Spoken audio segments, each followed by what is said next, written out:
right, so today we are going to be looking at scaled bar graphs. We're really going to focus on the bar graph part. Tomorrow we'll focus more on what the scale is, but we are going to touch base on that today.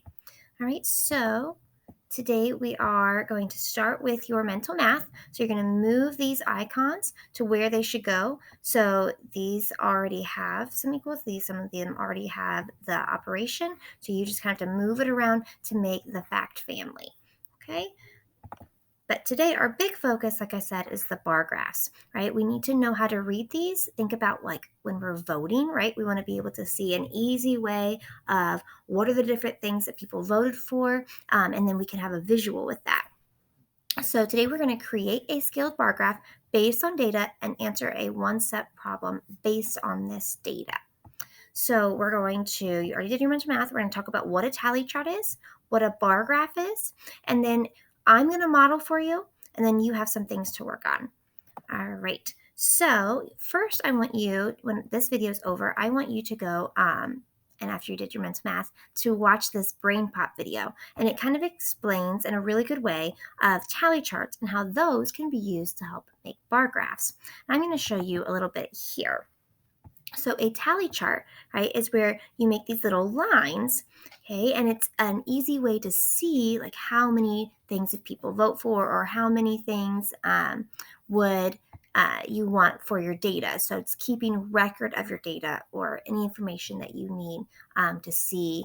And this one, it says, would you rather fly or be invisible? So that's a good question. Where would you fall?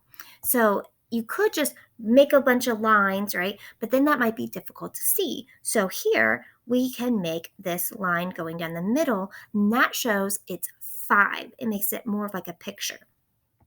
So you've got 1, 2, 3, 4, and then the slash going through the middle makes it 5. So you can see this is 5 and 5, and that's 10.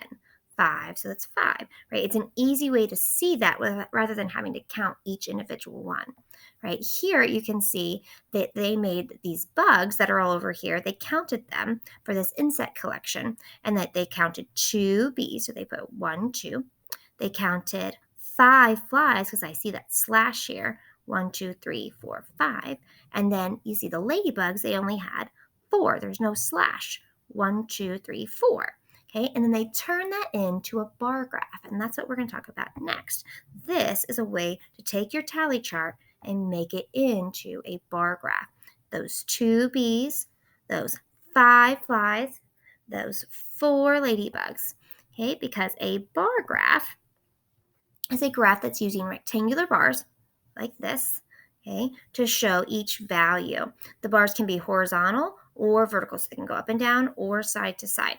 Bar graphs are ideal for comparing 2 or more values. So like here you can see there's 1, 2, 3, 4 things we're comparing, okay, and we want to see like how many people liked dogs, how many think cats are their favorites. And you can easily see that it says the number here, this is my scale, which again, we're going to talk more about tomorrow, but then you can see this is 8. So 8 people like dogs, say 6 people like cats, 3 people like hamsters, and 1 person likes a fish. So I'm going to go ahead and pause this here, and then you will watch my video. Don't forget to watch the brain pop. That gives a really good example.